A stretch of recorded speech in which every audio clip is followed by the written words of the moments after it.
Olá, sejam bem-vindas, sejam bem-vindos a mais um episódio do podcast A Vida é Delas, podcast do Diário do Nordeste, onde a voz feminina tem o protagonismo que merece. Eu sou Thaís Lopes, jornalista, apresentadora, e é um prazer ter você comigo a partir de agora nos acompanhando. O episódio de hoje faz a seguinte reflexão junto com vocês que estão nos acompanhando. Porque nós mulheres, que formamos a maioria da população brasileira, somos minoria em espaços de poder. Quais são os desafios enfrentados por nós para conseguirmos alcançar e nos manter em cargos de liderança? Essa reflexão, essa discussão que promete ser riquíssima, eu faço com 3 convidadas inspiradoras que hoje ocupam espaços, cargos de liderança que por muitos anos foram predominantemente ocupados por homens. Vamos lá conhecê-las.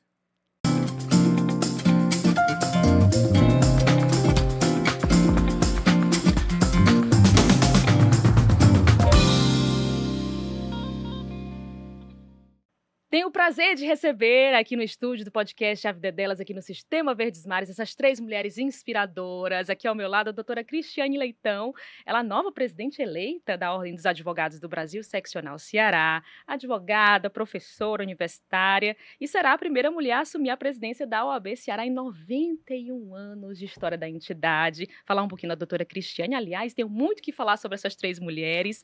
Atualmente é secretária-geral da Comissão Nacional da Mulher, advogada, e secretária-geral da Associação Brasileira de Mulheres de Carreira Jurídica do Ceará, além de ser atual vice-presidente da OAB Ceará, onde exerce a coordenação de 115 comissões temáticas da instituição e tem forte atuação na luta pela igualdade de gênero. Doutora Cristiane, muito obrigada pela sua presença aqui no podcast. Muito obrigada, eu que agradeço a oportunidade aqui de partilhar esse momento tão rico. Será muito riquíssimo, viu? Tenho certeza. Também aqui com a gente, Sâmia Farias, defensora pública geral do estado do Ceará. É a única mulher, inclusive hoje, né, à frente de uma instituição, do sistema judiciário. Sâmia Farias é formada em Direito e especialista em Ciências Criminais, entrou na carreira da Defensoria Pública em 2008, atuando nas cidades de Trairi, Cascavel, Aquiraz e Fortaleza, e ao longo da sua trajetória exerceu diversos cargos de liderança, incluindo aí como diretora da Associação dos Defensores e Defensoras Públicas do Estado do Ceará, e desde dezembro de 2023, ou seja, está recente ainda, né, Sâmia? Atua como defensora pública geral do Estado do Ceará. Seja muito bem-vinda. Obrigada pela oportunidade, Thaís, pela receptividade e por ter esse momento tão rico de partilhar, né? Quando essas 2 mulheres tão fortes e que tanto me inspiram, a doutora Cristiane e a doutora Socorro. Será uma troca incrível, tenho certeza. Obrigada, Sâmia. Doutora Socorro França aqui com a gente no A Vida é Delas. Que prazer enorme. Secretária de Direitos Humanos do Estado do Ceará. É mestra em Direito Público, cursou 3 graduações, Direito, Administração e Economia. Soma 60 anos de atuação no serviço público, ou seja, uma referência para todas nós, dos quais 48 anos, gente, foram dedicados ao Ministério Público do Ceará, onde foi Procuradora-Geral de Justiça por 5 mandatos. Teve passagens importantes também pelo Poder Executivo aqui no nosso estado, já foi secretária, por exemplo, foi ouvidora do Geral do Estado, secretária de Política sobre Drogas, secretária da Controladoria Geral de Disciplina dos Órgãos de Segurança Pública e Sistema Penitenciário, secretária de Justiça e Cidadania, ou seja, uma vasta realmente experiência, e ela vai ter muito que contribuir com a gente e compartilhar da sua história inspiradora aqui com a gente no A Vida é Dela. Sejam muito bem-vindas, doutora Socorro, muito obrigada pela sua presença. Eu que agradeço, é uma honra, Thaisinha, vou te chamar de Thaisinha, estar eu ao lado mesma. aqui da doutora Cristiane, que eu tenho um orgulho profundo de saber que hoje o estado do Ceará, ele vai ser, a OAB, secção Ceará, será presidido por essa grande mulher. Ela lutou muito, ela construiu, ela se reconstruiu para chegar onde ela está. Também é uma honra muito grande estar do lado da doutora Sâmia. Doutora Sâmia é uma linda mulher, uma mulher competente, uma mulher que realmente vem demonstrando, e aqui não é rasgação de seda, muito pelo contrário, eu estou dando um testemunho do que eu vejo que a Defensoria, como a Defensoria está cada vez mais forte. Portanto, doutora Sâmia, é uma honra estar com a senhora também.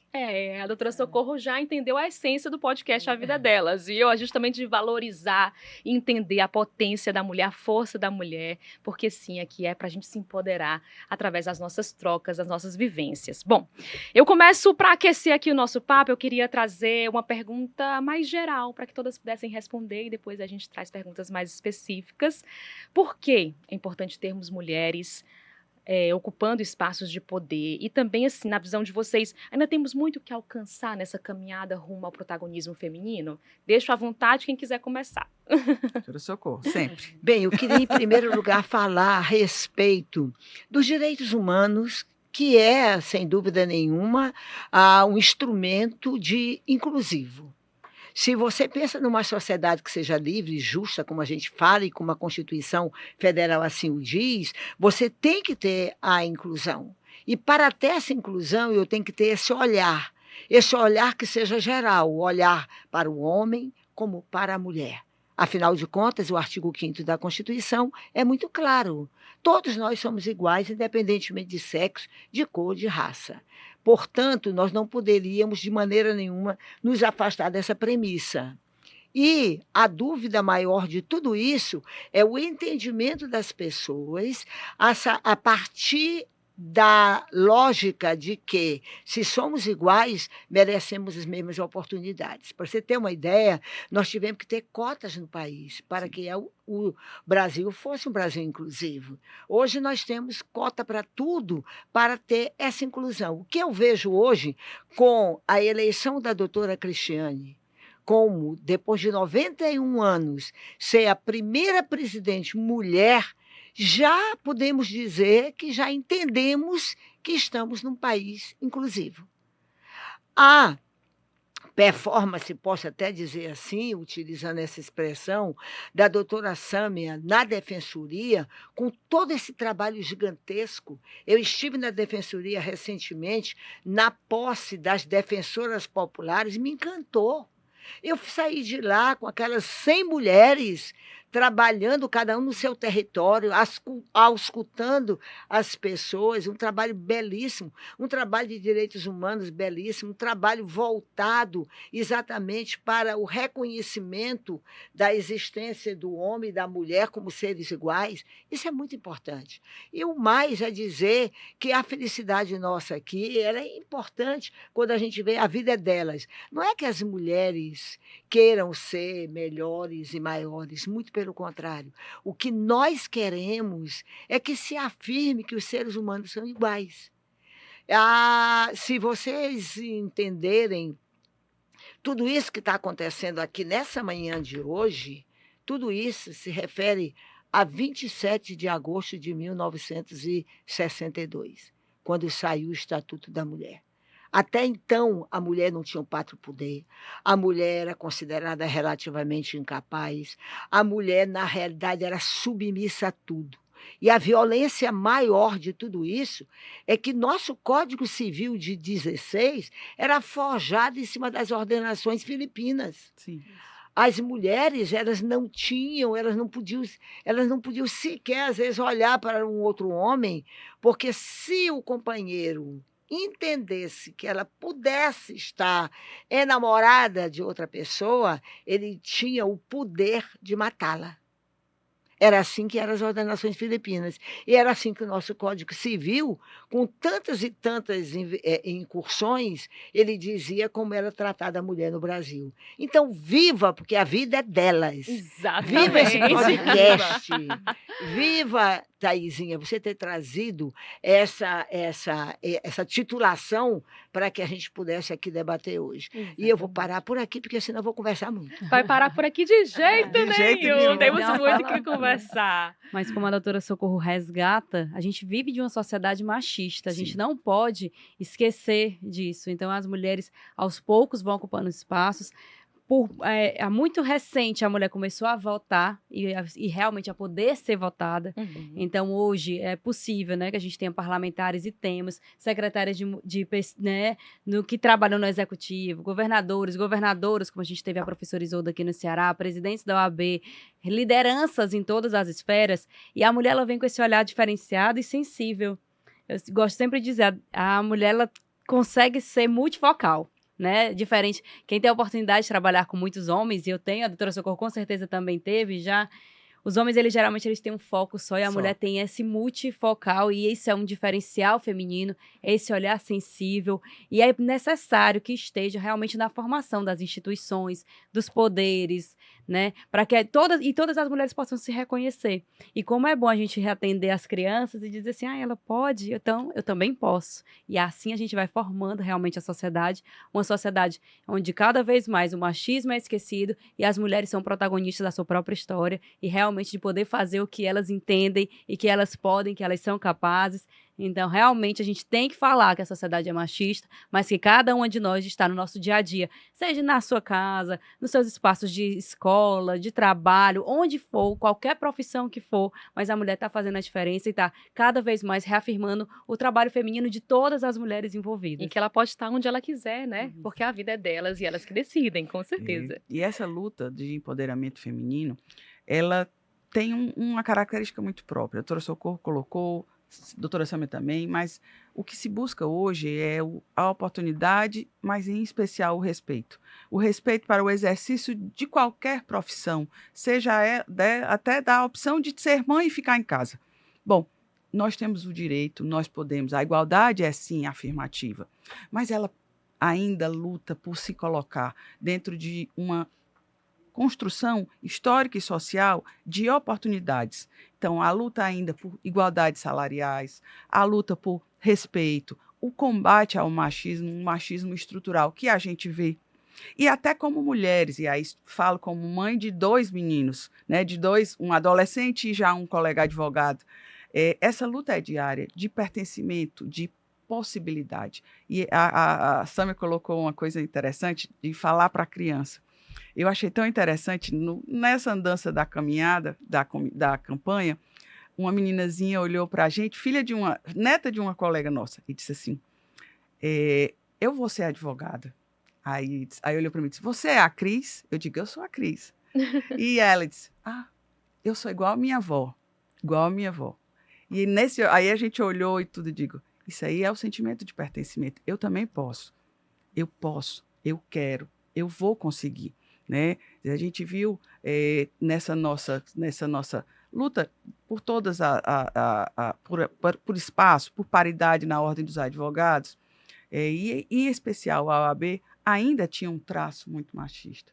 Então, eu fico tão feliz, doutora Socorro, eu tenho vivido momentos tão interessantes que a senhora sabe que eu sou meio encabulada. E essa notoriedade de dizer assim, parabéns, eu torci por você, eu me sinto representada por você. Isso enche a alma, mas traz o sentimento de responsabilidade muito importante. Muito importante, para uma jornada que vem por aí. Doutora Socorro, para nós, sempre foi uma referência. Né? Sâmia é um conjunto de colegas que sempre foram referência na defensoria.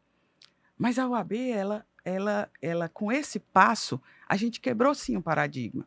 Né? E hoje a gente tem a felicidade de dizer que fomos 6 mulheres eleitas, 3 no Nordeste. Isso é muito importante, em especial para o Nordeste. E nós temos aqui 3 formadas em Direito, inclusive, né? É importante falar sobre isso.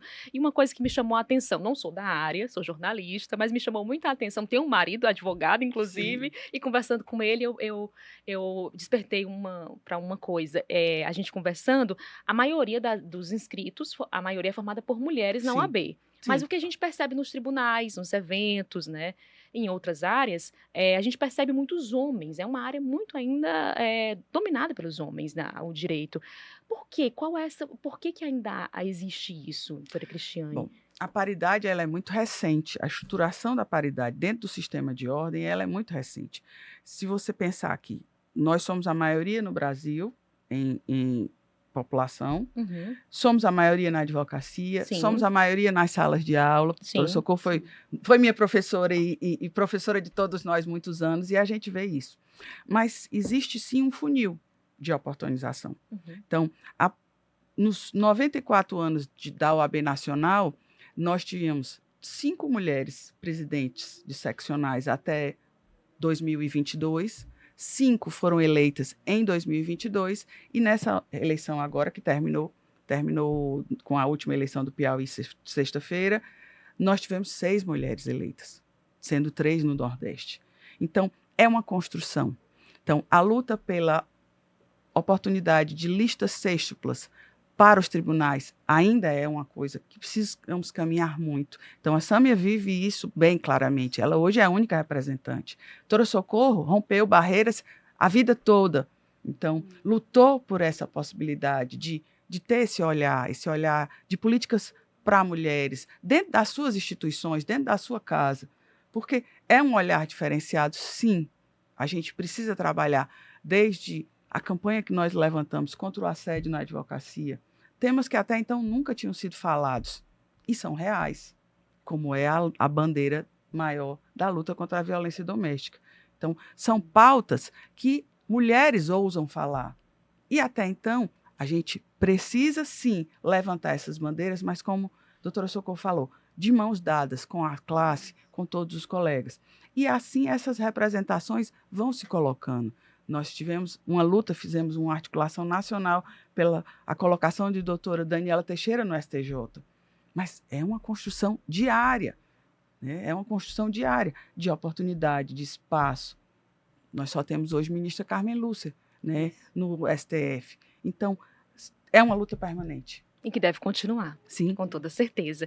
Trazendo um pouquinho aqui a Sâmia para a conversa também. Sâmia, como a gente já falou aqui, você é a única mulher à frente de uma instituição dentro do sistema judiciário, executivo também, legislativo, ou seja, até mesmo a gente falou de uma foto muito representativa, você está lá no meio, a única mulher representando. Você assumiu a Defensoria Pública Geral no ano passado, em dezembro do ano passado, não foi isso? Isso. Jovem, considerada jovem ainda, para um cargo tão importante. E bonita. E bonita. Bonita. Todos nós somos lindas aqui. Mas muito bonita e também muito jovem, né? Como foi para você conseguir essa vaga, assim, para você? Você sofreu, assim, em algum momento, foi questionada em relação será que você vai conseguir? Tão jovem, mulher, já mãe de 2 filhos também, não é isso? Também, mãe de 2 meninas. Como foi para Mas você esse processo? Eu ingressei na Defensoria em 2008, né? Apesar de ter exercido diversas funções, foi defensora de ponta, mas também exerci diversas funções dentro da administração da Defensoria. E há 1 ano assumi como defensora geral.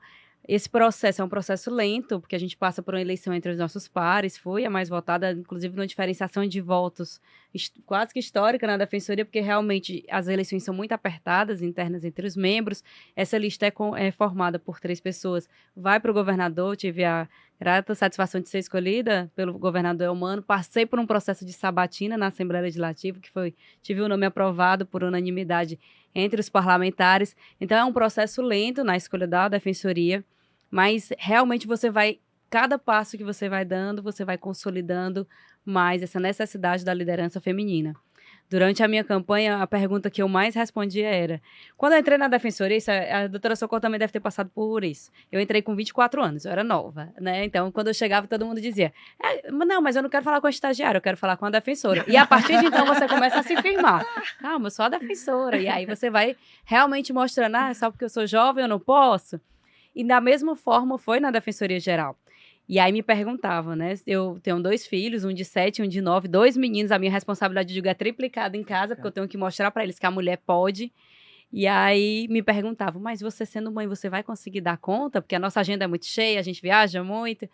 Eu disse, por que não? Se os pais podem, por que as mulheres não podem? E isso foi uma pergunta que me foi feita, inclusive, por colegas defensores, e teve um deles que eu disse assim, você não faz mestrado, doutorado, você não estuda, não ensina, e você não consegue? Por que eu não vou conseguir? E aí esse meu colega, Samuel, eu acho que eu fiz uma pergunta machista, fez. E eu acho que é importante a gente estar nesses espaços para a gente comprovar, tanto para as mulheres como para os homens, que a gente tem realmente enraizado alguns conceitos machistas de que a mulher não pode. E tem que, como a Cristiane disse, de andar de mãos dadas para a gente mostrar assim, as mulheres precisam ter oportunidades e comprovar que elas podem ocupar esses espaços. Essa foto, para mim, é muito emblemática. Essa foto rodou o Brasil, né? Porque os defensores gerais, como na presidência da OAB, a gente se reúne nacionalmente. E aí foi uma foto muito simbólica, porque eu era a única mulher do sistema, né? Tanto do sistema de justiça como dos poderes. A única representante dos poderes, o doutor Arinaldo, estava na foto. Sim. Também. Então, a OAB, Judiciário, Ministério Público, Executivo.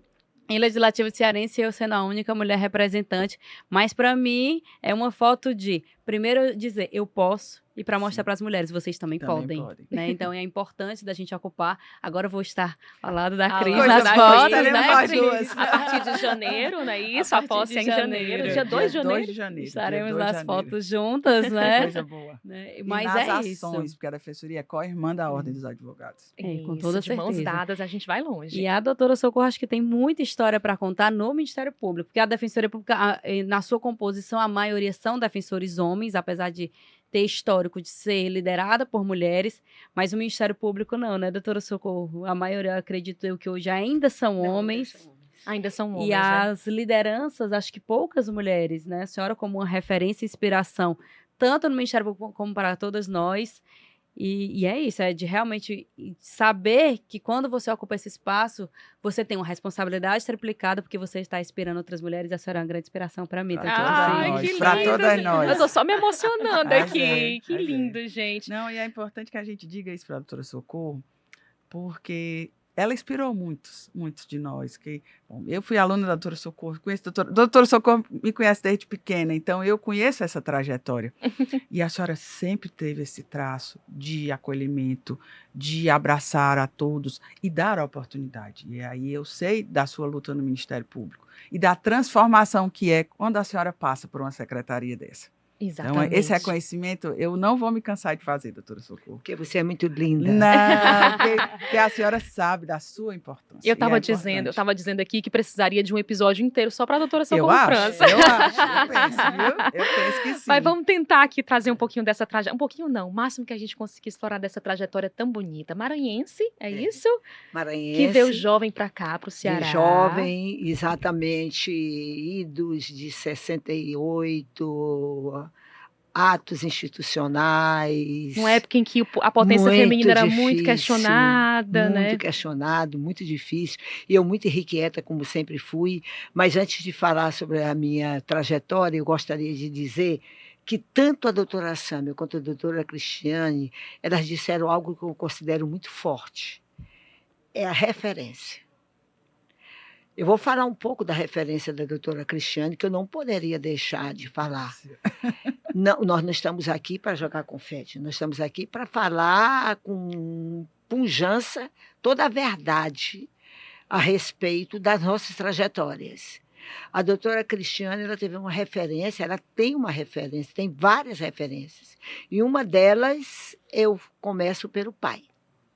O pai dela, o nosso querido professor Carioca, como se chamava, o pai dela foi uma grande referência no estado do Ceará e continua sendo. Continua sendo. Porque mesmo tendo já atingido a idade que ele atingiu, mas ele continua sonhando. Recentemente, cerca de 2 anos, acho que 2 anos e meio, fui no lançamento de um livro. Inclusive, não foi um livro apenas para ser lido no Brasil, mas um livro para ser lido no mundo todo, e que mostra que quando efetivamente a gente tem um sonho, a gente consegue realizar. Ela tem a referência da tia, a desembargadora Iracema, que lutou muito, que batalhou muito, que também não é tão idosa quanto eu, que ela não me ouça. Ela lhe ama. Mas ela também veio de uma época muito difícil. Sim, e poderia estar muito bem aqui junto e com a ela gente. galgou, junto com a doutora Socorro, espaços que até então nunca tinham sido Abriu ocupados por caminhos mulheres. para que mulheres como vocês hoje estejam por isso que eu onde estou estão. falando das referências que aqui foram colocadas. Sim. Então, a gente tem que mostrar que quando a gente luta, não luta para si. A gente luta, como disse a doutora Sâmia, para construir um futuro muito mais livre do que aqueles que a gente encontrou. Então, eu acho que essas referências, o que vocês representam, e eu também não poderia deixar de falar da outra referência, que é a mãe da Cris. A mãe da Cris, ela, na realidade, sempre foi professora universitária, com a dedicação que ela teve a respeito, digamos, de ensinar as línguas, ela foi efetivamente uma pessoa que, a seu tempo, ela era fora da curva. Porque, naquela época, A gente chamava, vocês não se lembram disso, nem sabem, quem fazia o clássico ia notadamente ensinar línguas. E a professora Lúcia, ela sempre foi essa referência. Então, a Cris, quando ela chega hoje à presidência da OAB, ela não chega porque ela sonhou só com isso. Ela chega porque ela teve uma base, ela teve uma estrutura para tudo isso. Então, quando a Sâmia chega à Defensoria Pública, a chefia da Defensoria Pública, ela tem a referência para chegar. Eu me lembro que no dia da posse dela eu estava lá, e então todo mundo dando parabéns assim que ela foi empossada, que disse empossada depois do livro de termo de posse, o pai dela virou e disse, agora vamos à luta. É verdade. Vamos trabalhar. Vamos trabalhar. Ninguém falou nada, ele disse logo, agora é trabalhar.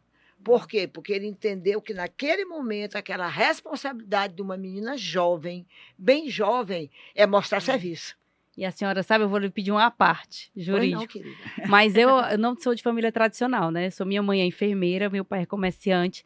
Eu venho numa família que eu brinco que é desconstituída, nós somos 4 do primeiro casamento, mas meu pai casou por 2 vezes, mas no total somos 8 irmãos. E Coisa somos linda. todos muito Coisa próximos, né? linda. Independente de, é do primeiro, é do segundo, a gente não tem essa diferenciação, realmente todos somos irmãos, convivemos Ótimo, harmonicamente. importante. Meus pais, eles conseguiram, de uma forma que é inspirador, fazer com que a família ficasse unida. Mesmo E com a aí, separação. e né? mesmo assim, não tendo essas referências, né, de realmente de projeções sociais, de vir de uma família mais de luta, mas isso me fez realmente uma pessoa distinta. Então, eu agradeço muito minha família e meus Temos que irmãos. valorizar Mas isso a é nossa muito base, importante, né? Eu fiz muito questão de importante. puxar a questão da família para que as pessoas que estejam nos ouvindo, nos vendo, saibam que é importante nós sermos referência. Sim, Não é que a gente queira mostrar que nós somos isso, somos aquilo. ao Às vezes a contrário. pessoa, doutora, você já passou por tanto lugar, porque é isso, aquilo, aquilo outro. Na realidade, é procurando dar às pessoas que vêm depois de mim que a gente pode. A vida é Perfeito, delas. A perfeito. gente pode ser o que a gente quiser. Eu agora, recentemente, eu não tenho vergonha. Eu me inscrevi para ser Miss Servidora do Estado do Ceará. Aê! Eu tenho 81 anos de idade. Olha E aí. desfilei garbosamente. Recebi muitas palmas e tirei o 2º lugar. Olha Foi aí. agora, sexta-feira, no Castelão, com lagosta bronzeada e tudo. E tava E lá, tava lá, belíssima, Belíssima, concorrendo. desfilando com meu vermelho Linda, tradicional. linda. Adoro E vermelho. estava lá lutando. Mas, gente, isso é para mostrar que as servidoras que não se inscreveram porque não tiveram a coragem, aí vai uma mulher de 81 anos e se inscreve. Mas, gente, é esse nosso papel. Nosso papel é mostrar para quem vem depois que tudo é Que tudo é possível, possível. desde que a gente queira, desde que a gente enfrente. Então, eram essas as minhas premissas anteriores, como a gente chama no direito, as minhas preliminares. Eu estou agora à disposição da pergunta. Agora a gente vai para Socorro lá de trás, doutora Socorro. É justamente para o começo de tudo. Quando você veio aqui para o Ceará, se formou em Direito, passou no concurso para o Ministério Público, a primeira procuradora, é isso? Me ajudar a falar direitinho. Primeira procuradora Geral de Justiça mulher. Eleita. Eleita. Eleita. Eleita. Na realidade, tem uma história, quem tem essa idade tem uma história imensa para contar, não é?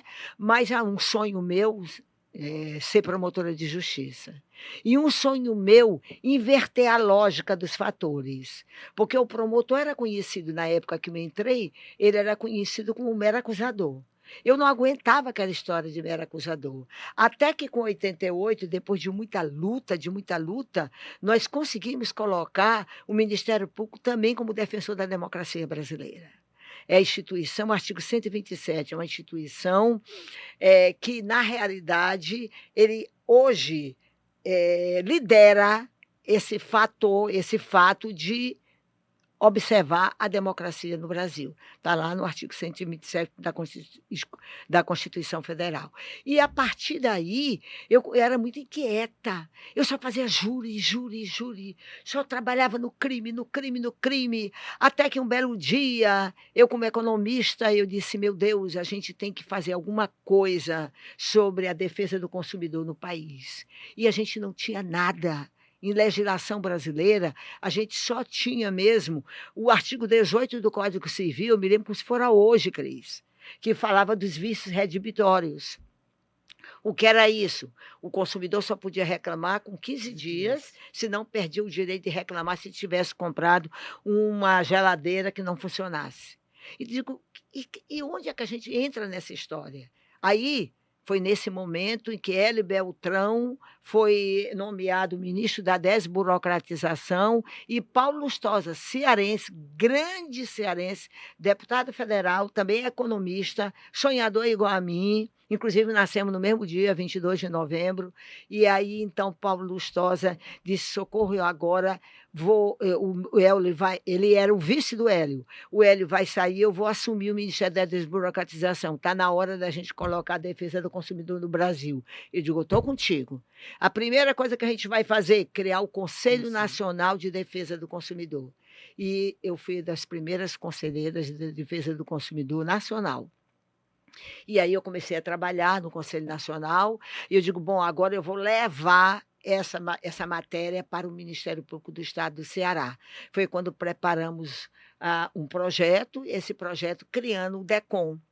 O DECOM, que era na época com M, que é Defesa Comunitária, com 4 pilares: defesa do consumidor, defesa do meio ambiente, defesa das vítimas e das familiares das vítimas do crime, já naquela época, e também a fiscalização das fundações e das OSCs.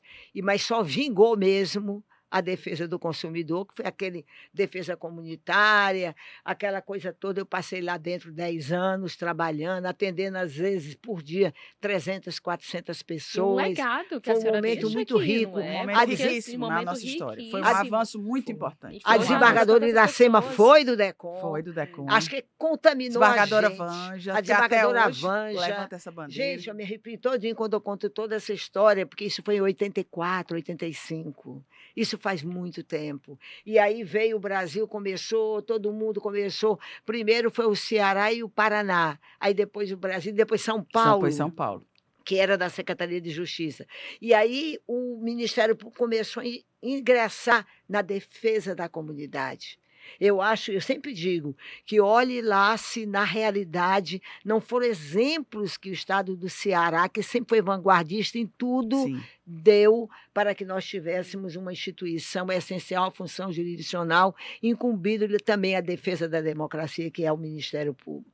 Então, aí veio toda essa trajetória, e depois lá no DECOM me convidaram, só vivia na televisão, porque era uma novidade. Era uma novidade a defesa do consumidor. Foi. E aí a televisão, a Verde Mar, o tempo todo comigo lá, querendo saber como era a história, que todo mundo era um assombro, ninguém sabia, ninguém defendia o consumidor. E aí isso veio sendo construído, e o Ministério Público hoje é, na realidade, uma instituição diferenciada do que foi no passado. Mas aí, então, me pediram para ingressar eu não queria, eu era apaixonada pelo DECOM, mas um grupo de promotores e procuradores, que estão todos vivos aí, me levaram a me candidatar à procuradora-geral. Eu digo, gente, eu não vou ganhar, não, porque é só homem, praticamente, e eu tenho certeza que vai ser difícil. E realmente a primeira eleição foi difícil, muito difícil, mas eu fui escolhida pelo governador, e o governador, na época, foi na época da transição, era o desembargador Adalberto Barro Leal, foi ele quem me escolheu da primeira vez. Aí veio a segunda, veio a terceira, veio a quarta, veio a quinta, que eu saltava em cima de uma mesa fazendo discurso e fazendo confusão, e eu acabei sendo eleita e pronto. Aí depois veio, então, a aposentadoria, eu me aposentei antes dos 75, porque, na realidade, eu tinha um grande sonho na vida, era trabalhar com a política das drogas. Era um grande sonho que eu tinha, porque eu amo a juventude. Eu amo a juventude. E a gente vê a necessidade que a gente tem de chamar a atenção para essa política. E foi aí que eu entrei na Secretaria de Drogas. Depois da Secretaria de Drogas veio algo que também diferenciou minha vida, que foi ser a controladora do sistema penitenciário e das polícias civil, militar e corpo de bombeiros. Depois veio a Secretaria de Justiça tomando conta de 30.000 homens. E depois veio a Direitos humanos. Secretaria, não, Proteção Proteção Social, Social, por último, e é agora, verdade. por último, Direitos Humanos. Isso, gente, eu estou falando isso aqui, não é para dizer o que é que eu fui. Eu estou falando isso aqui para mostrar que todo esse tempo, hoje, com 81 anos, porque eu nasci em 22 de novembro de 1943, na Segunda Guerra Mundial, é para mostrar a todos que estão aqui me ouvindo e me vendo que etarismo está fora Fora. totalmente de qualquer cogitação. É possível o idoso trabalhar? É possível. É possível o idoso ter energia e ter sonhos? É possível. A prova viva ainda nossa Eu tô me sonho. sentindo assim, energizada, só de escutar essa mulher. Ainda sonho, com 81 anos de idade, continuar trabalhando e lutando para que a gente tenha realmente um país inclusivo, para que a gente possa mostrar que nós somos iguais. Eu falo o tempo todo isso. Nós somos iguais. Nós temos que respeitar as pessoas como elas são. Nós somos diversos. E como nós somos diversos, eu tenho que respeitar as pessoas como elas são, lutar por elas, batalhar por elas, ser voz, trabalhar, brigar, se for possível essa expressão. Brigar, porque nós temos que construir um mundo que seja melhor para nós. Então, era mais.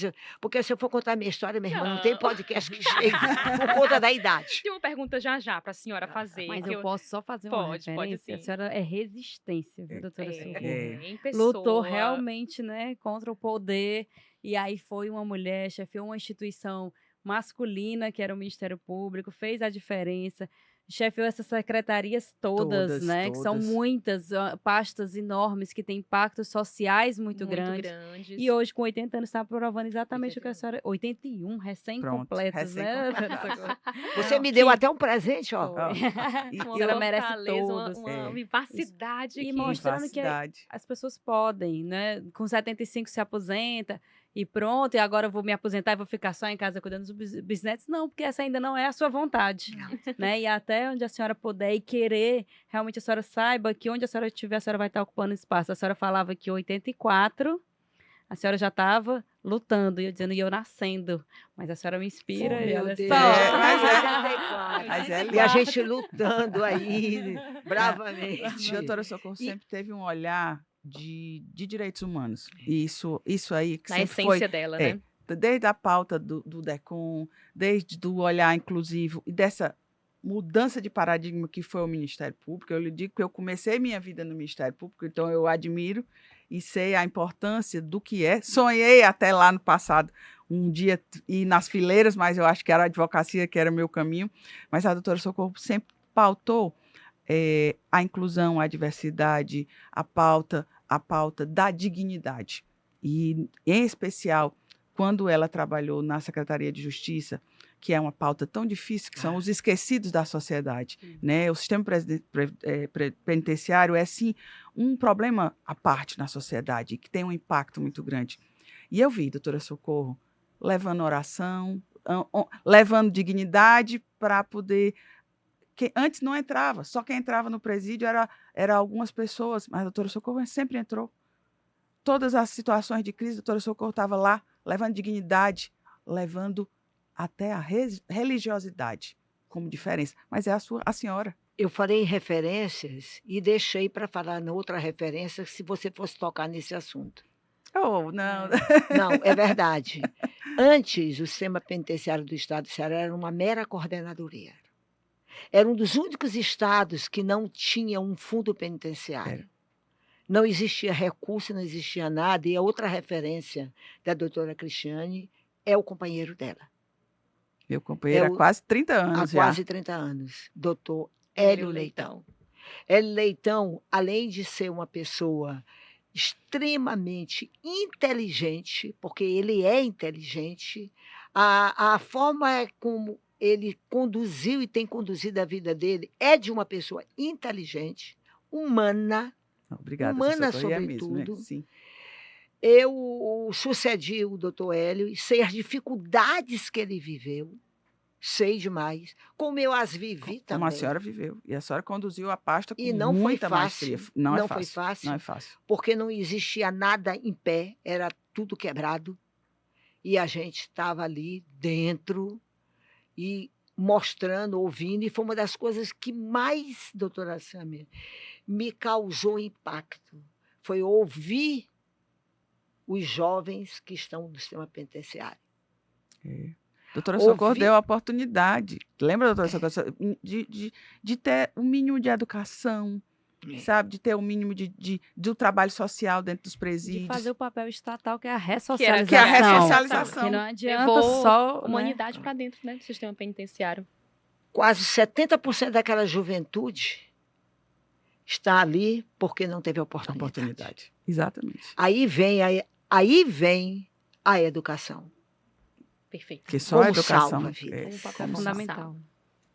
Mas vamos falar de doutora Cristiane Leitão. Ih, já falou tanto aqui. É que é para falar de todas vocês. Ah, O que representa para a história da UAB Ceará ter essa mulher assumindo dia 2 de De janeiro, janeiro. tomando posse? Daqui a um mês. Daqui a um mês, exatamente. Exatamente, daqui a um mês. Daqui a um Estamos mês. gravando aqui no dia 2 de dezembro, daqui a um mês, tomando posse. O que representa para a história da UAB Ceará? E já emendo outra pergunta.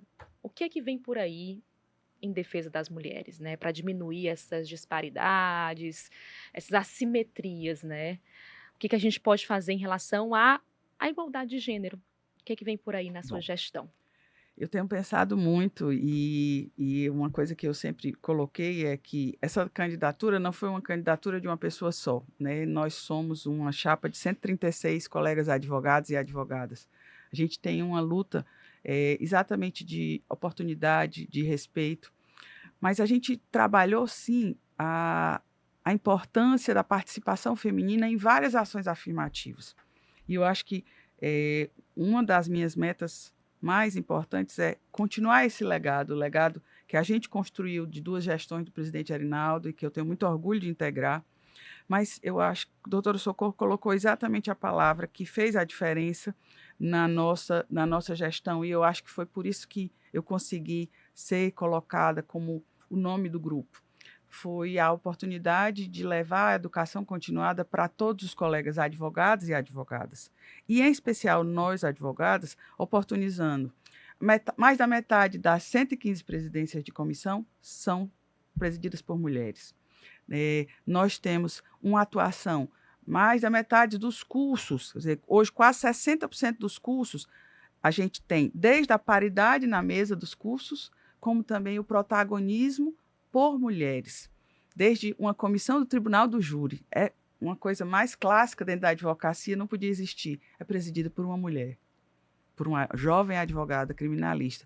Então, são ações afirmativas e que se interligam com pautas muito difíceis de serem enfrentadas, que até então não era, como a questão do assédio, a questão da igualdade salarial, a questão de ter oportunidade, porque desde a Lei Júlia Matos, que traz uma coisa tão simples, que é a prerrogativa de uma mulher poder ter a sua audiência adiada porque está grávida.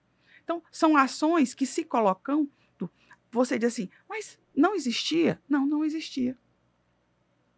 E a nossa ideia é, sim, continuar com essa pauta afirmativa, mas trabalhando dentro de um contexto do todo, das prerrogativas da advocacia.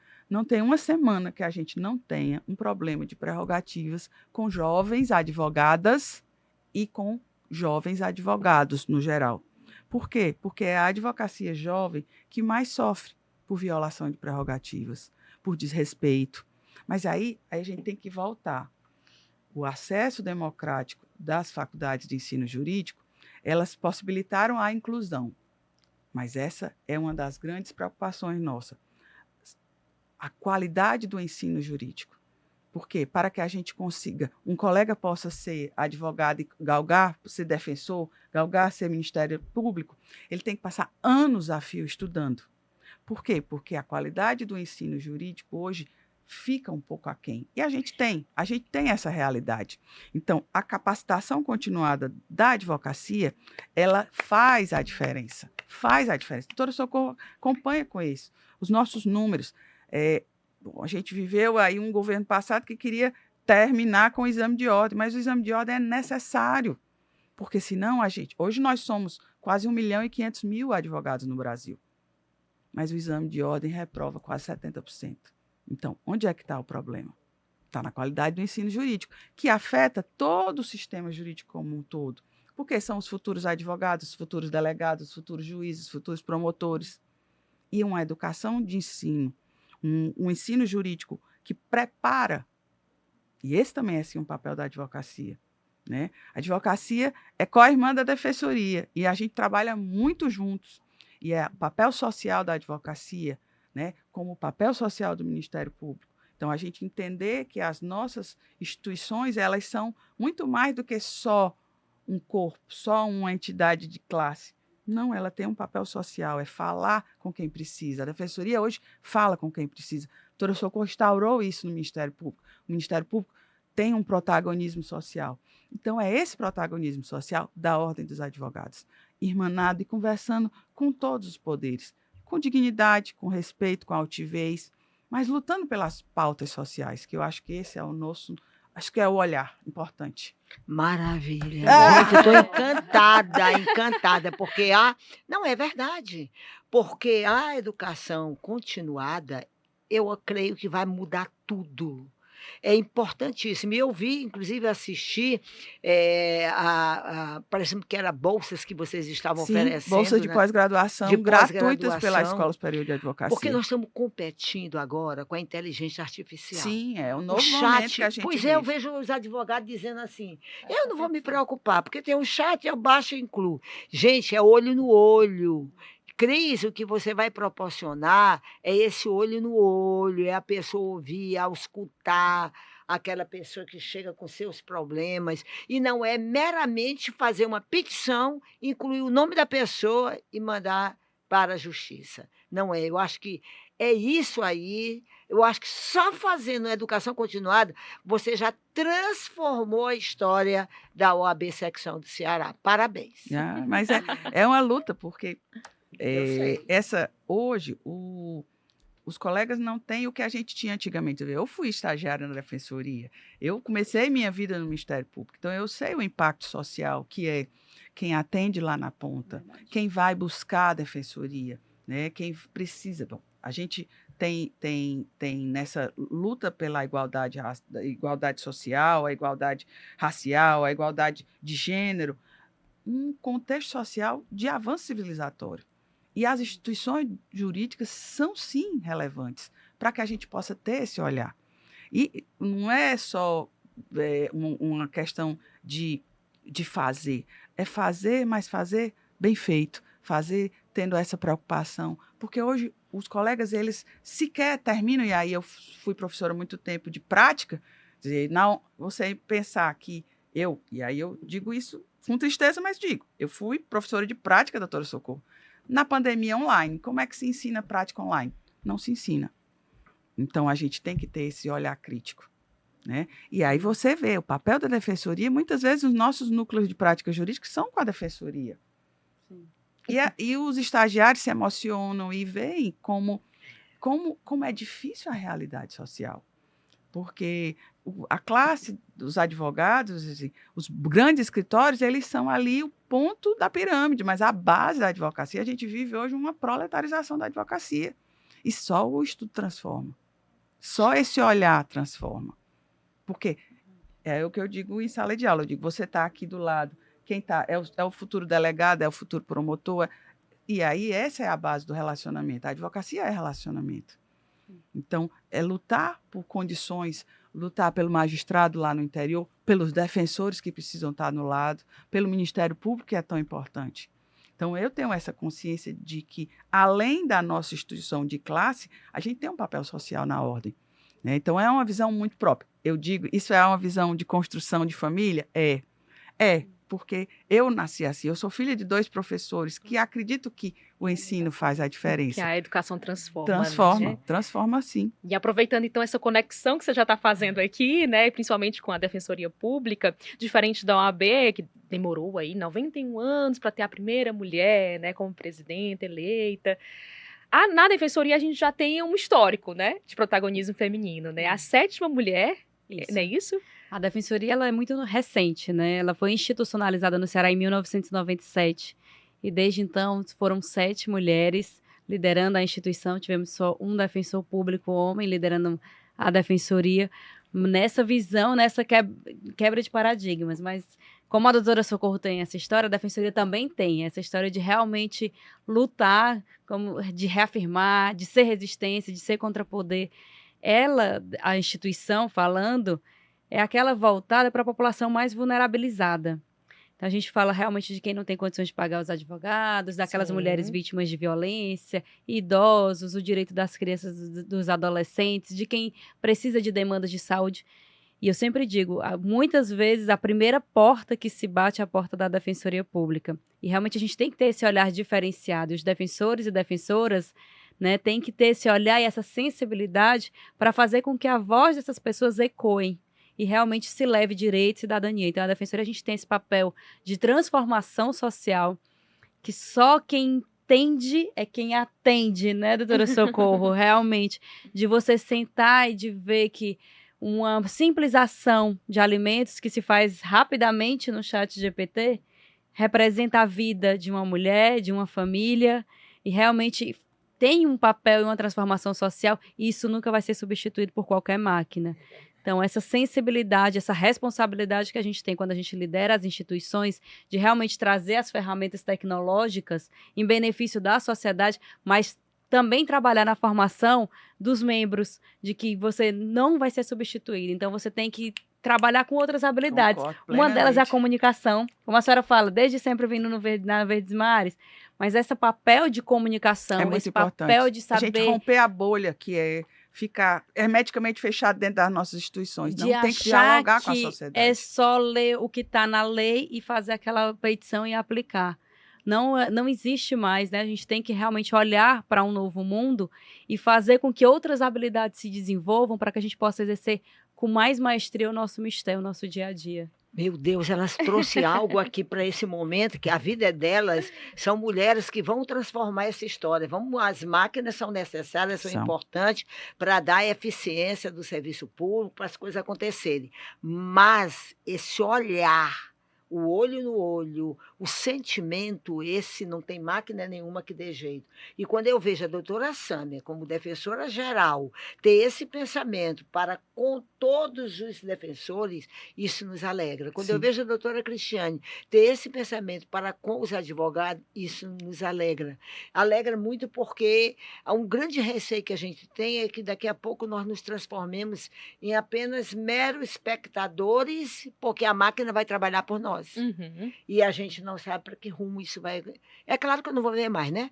Mas acontece que a gente tem que... A senhora já está vivendo. Já tá A gente vivendo. tem que começar a batalhar. E eu vejo aqui nesse podcast 2 valorosas jovens que estão, uma conduzindo, a outra vai começar a conduzir daqui a 1 mês. 2 grandes instituições com esse pensamento, é da gente se alegrar. É, não é de a gente valorizar, E exatamente. realmente, assim, e saber que a tecnologia, apesar dela estar posta, muita gente não tem acesso. Não tem. Né? Então, a gente tem que olhar também para essa população que não tem acesso. A doutora Socorro falou das defensoras populares, esse é um projeto, um dos projetos mais bonitos que a Defensoria, né, que a gente realmente abraçou e estamos realizando. Foram selecionadas 100 lideranças femininas, né, as mulheres que fazem a diferença, cada uma com a história mais rica, eu acompanhei. Pessoal. E aí, aos sábados, a gente faz essas capacitações jurídicas, mas também traz, né, a realidade daquelas mulheres para a vida da instituição. Cada uma delas vai realizar um projeto social de transformação nos seus bairros, nas suas comunidades. E realmente é essa educação.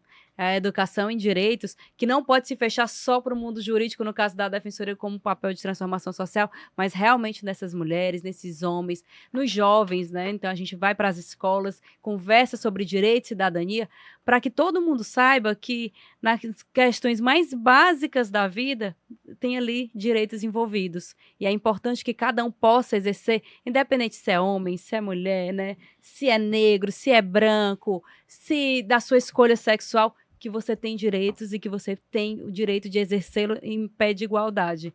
Então, realmente é um... Né? A doutora Socorro já teve... Assim, é um dos momentos mais ricos Eu da já dei aula. Pois é. A importância... Tem tempo? Tem. Tem tempo? A A gente está só importância... conversando. Veja só o que nós estamos falando aqui agora. Eu ouvindo a doutora Sâmbia e o doutor Cristiane, relembrando aqui como é importante que a gente tenha essa visão. Por quê? Porque quando a gente fala em violência, a gente fecha os olhos e só pensa em quê? Polícia. Polícia. Exatamente. Polícia é a última ponta. É quando tudo já aconteceu e que vai lá para o final. O que a gente tem que ver é a prevenção. E a prevenção passa por onde? Escutar o território, viver o território, entender seu território. E as defensoras populares, elas fazem exatamente isso. Elas ouvem o território, elas conhecem, porque um território é diferente do outro. O que se passa no Lagamar não se passa lá no Conjunto Palmeiras, não se passa no Bom Jardim, no Jereba, na Babilônia e assim por diante. Então, na hora que uma defensora dessa, ela começa a escutar, começa a dialogar, esse diálogo é muito importante. Aí sim a gente tem a prevenção à violência. Eu só creio, todo dia eu bato nisto. Eu não sei porque não me ouviram ainda, mas eu bato bastante. Nós só podemos arrefecer a violência fazendo a prevenção. Isso é uma coisa básica que todo mundo já fala, todo mundo já diz isso. Agora, para fazer essa prevenção, eu tenho que conhecer o meu território.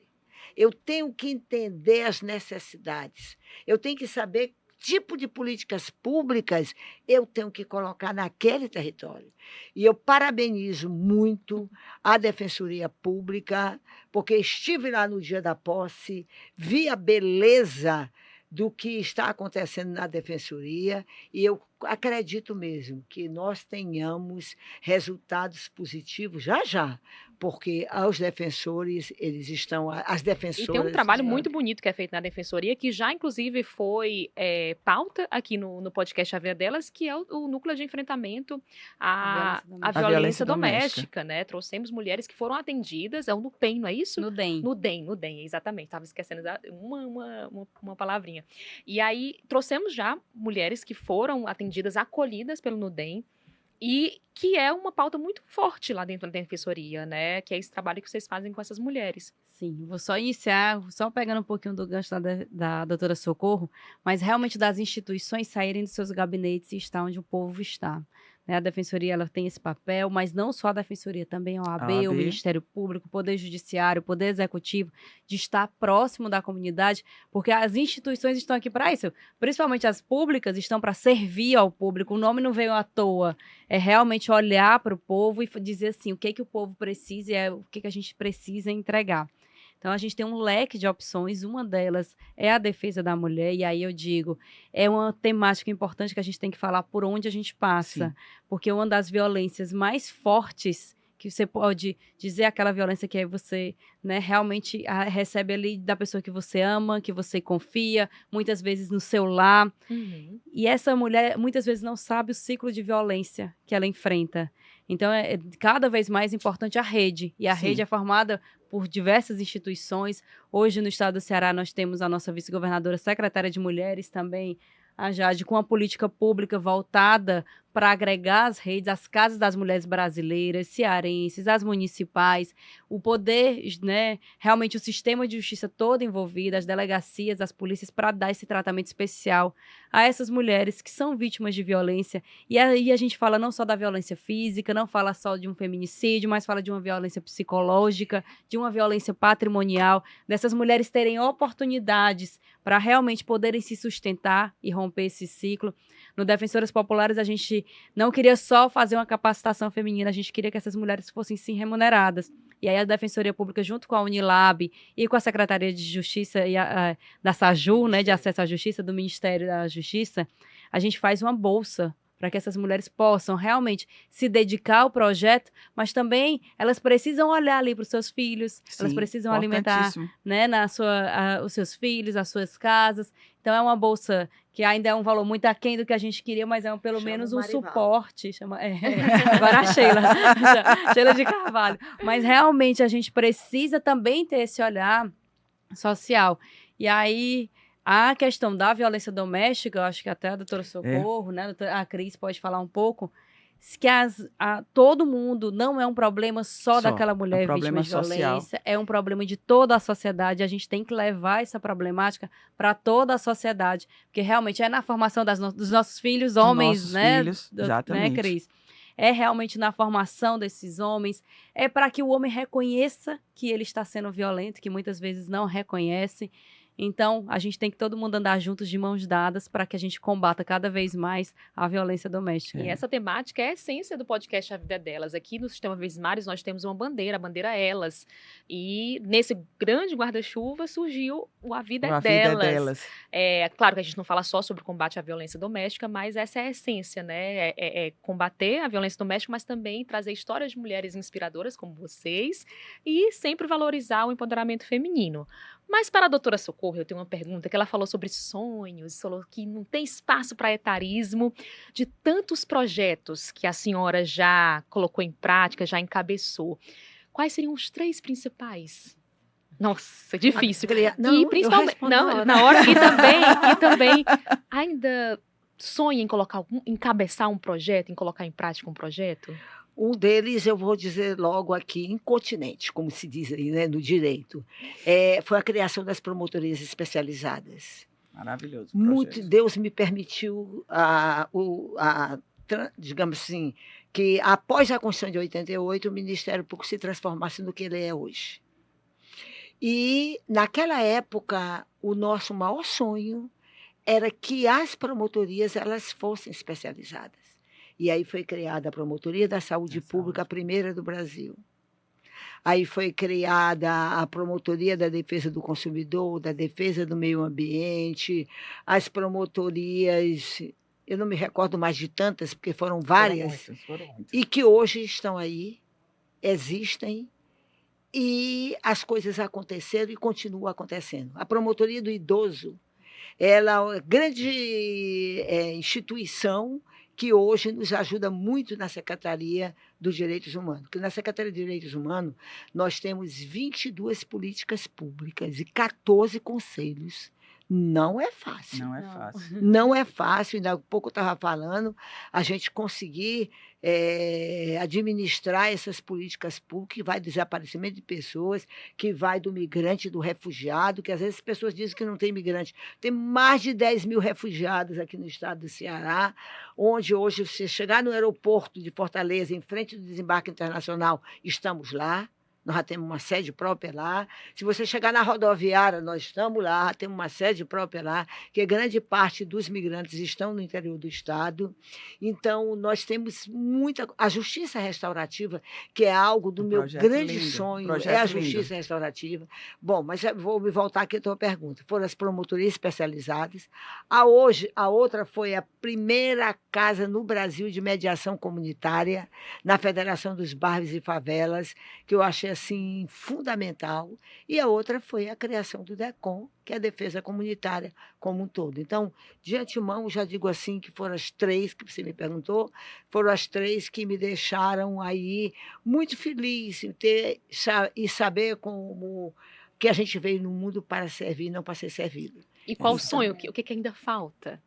Ainda tem muita Um coisa. projeto assim que você tem vontade, que a senhora tem vontade Por de colocar em exemplo, prática. Eu nunca sonhei em ser Miss, mas fui. Eu tenho que falar Não aguento, essas não. coisas que a gente tem que mostrar que é Vou já possível. começar a possível. sonhar ser Miss, viu? É. Eu Socorro também, vou concorrer a Pois ser é, Miss. minha filha. Eu, inclusive, coloquei no grupo de secretário de Estado, que tem paritário, tem várias mulheres, chamando todas. Ninguém teve coragem. Só batiam a palminha, mas ninguém teve coragem de vir. E aí a mulher de 81 anos teve, para mostrar que capacitismo a gente tem que olhar Zero. Zero. zero, zero, Zero, zero, zero. Agora a gente falou de projetos, falamos, mas quer complementar? Não, ainda existem sonhos? Existe, porque eu não gostaria de parar de trabalhar. Meu sonho, na realidade, é ver transformado todas essas políticas públicas, que elas sejam assertivas. Não é aquela política pública, de repente morre uma pessoa assim, muito importante, foi vítima de violência, então cria-se a lei tal. No Brasil é assim. É verdade. Aí a gente não está preparado para colocar aquela lei ali para funcionar. Se dizia no passado, e agora menos ainda, essa lei pegou, essa lei não pegou. Então, o meu sonho é que a gente tenha sempre leis assertivas, leis que sejam democráticas, que atinjam a todas e que elas sejam republicanas. Esse é meu Perfeito. grande sonho. Perfeito. É que a gente veja no Brasil um Brasil que seja um Brasil não só das falácias do discurso, justo, solidário, isso fica só no discurso, mas que seja um Brasil que seja para todos, que olhe sem distinção, que seja republicano mesmo. Esse ainda é meu sonho, e tomara que a gente ainda chegue a ver ainda muita coisa a ser feita nesse sentido. Iremos. Iremos, Doutora sim. Socorro, falamos muitos projetos que foram feitos, projetos que a sociedade hoje, né, recebe de braços abertos, mas nos bastidores, como foi ser mulher no Ministério Público? Olha, aí a história ainda vai longe. Não dá tempo para contar a história, mas deixa eu colocar aqui só algo que eu não. Vocês falaram, nós falamos muito em violência doméstica. Mas a gente veio de uma época. É que não se As falava, meninas né? aqui que são jovens, talvez não tenham vivido o que eu vivi. Você chegava no dia de domingo, geralmente, vamos embora, todo mundo está reunido, senta na mesa. Vamos colocar o famoso a galinha molho pardo na mesa. Quem primeiro usava quem podia tirar o primeiro pedaço? O homem. Nunca foi a mulher. Foi assim que a gente foi criado. O último pedaço era para o filho mais novo. Podia ser mulher ou homem, mas quem sempre iniciava era o homem. Eu posso, mamãe, eu queria isso aqui. Tudo bem, mas vou combinar com seu pai. Porque sempre a palavra... Porque a gente vinha do pátrio poder ser masculino. Sim. De 1916 era masculino. Somente em 66, em 1966, é agora, gente. São só 62 anos. Minto, 62. São só 62 anos que as coisas começaram a fluir diferente. Então, eu vou com o que a doutora Cristiane falou. Se, desde a maternidade, quando antigamente a gente chamava do jardim, da primeira infância, onde a gente consegue transferir as competências, tanto emocionais quanto conectivas, se a partir daí a gente mostrar que papai e mamãe são iguais, eu creio que a gente não tem essa violência por muito tempo ainda doméstica. Mas de nada adianta, né? É importante ter políticas públicas. E vocês me trouxeram agora, porque na época eu era secretária da Proteção Social e a política de mulheres era lá. E eu tive a felicidade de instalar a Casa da Mulher Brasileira aqui no Ceará. Tive a felicidade de iniciar as Casas das Mulheres Cearenses aqui no Ceará. E trazer todo o acervo do sistema de justiça e da assistência social para dentro dessas casas. Mas de nada vai adiantar se a gente não trabalhar essa questão da educação desde a maternidade. A competência cognitiva a gente só consegue até os 6 anos de idade. Depois disso não tem mais jeito. Perfeito. Já estamos nos encaminhando para o fim do nosso podcast de hoje, Oh, nosso que episódio. pena. Precisaríamos aí de muitas e muitas horas para falar sobre esse assunto, né? Queria deixar um espaço para que cada uma de vocês deixe uma mensagem. O que que ainda... Começando aqui pela doutora Cristiane, depois a doutora Sam, depois a doutora Socorro. O que que ainda falta? Acho que trazendo ainda a temática aqui do nosso podcast, o que que ainda falta para que mais mulheres ocupem espaços de liderança e nos espaços de poder, doutora Cristiane, para a gente encerrar, deixando uma mensagem de esperança para que as mulheres realmente consigam estar onde elas querem, onde elas quiserem. Sempre. Bom, eu só pegando aqui o gancho para entrar na sua pergunta. Falar sobre violência doméstica até muito pouco tempo atrás era um tabu. As pessoas não ousavam falar. A gente sabe que a violência doméstica ela está na beira-mar, mas ela está no Pirambu, porque ela é uma construção histórica social. Então, a mudança de olhar, a informação, o combate, a prevenção, o olhar acolhedor e de dignidade para que as pessoas entendam que ela não precisa ter vergonha por ela ter vítima. Ela é a vítima, ela precisa ser acolhida. Então, esse olhar, esse ousar denunciar, esse ousar enfrentar, ele vai mudar a sociedade. Porque muitas vezes aquele agressor de hoje, ele foi um agredido quando na infância. Ele reproduz um olhar de que ele viu.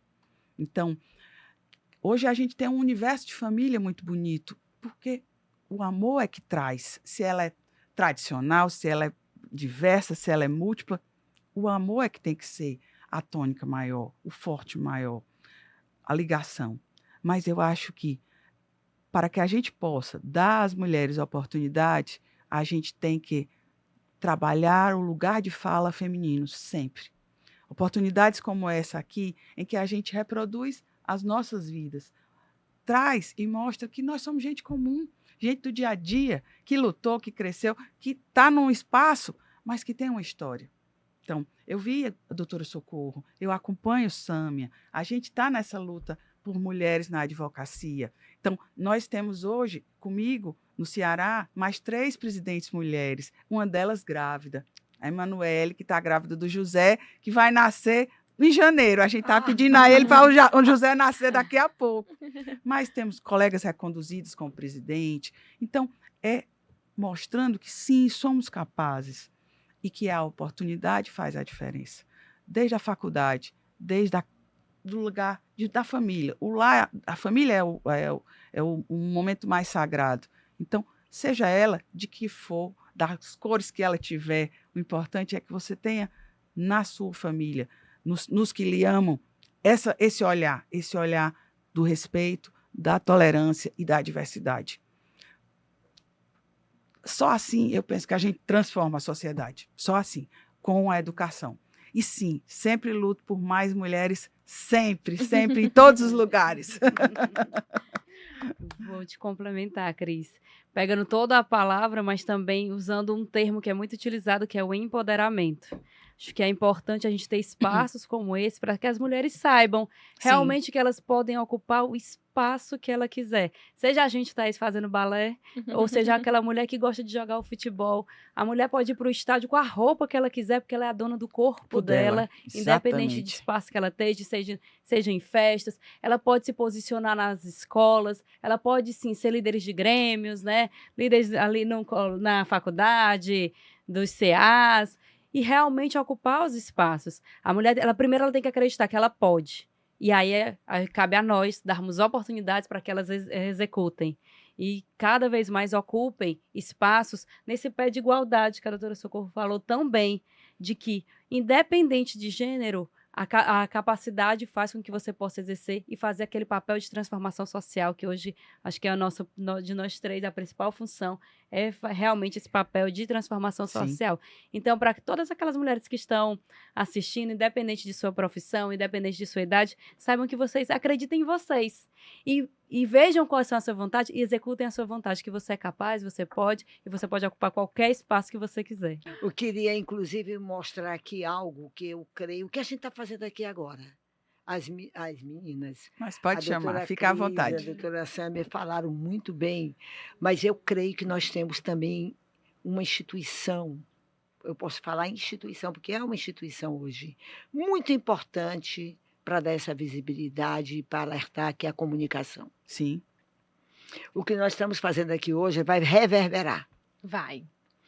O que por que eu estou falando isso? Porque eu me lembro que nos idos de 80, quando foi criada a defesa comunitária, foi a própria comunicação que fez com que o Brasil acatasse aqueles 3 artigos na Constituição Federal que falavam da defesa do consumidor.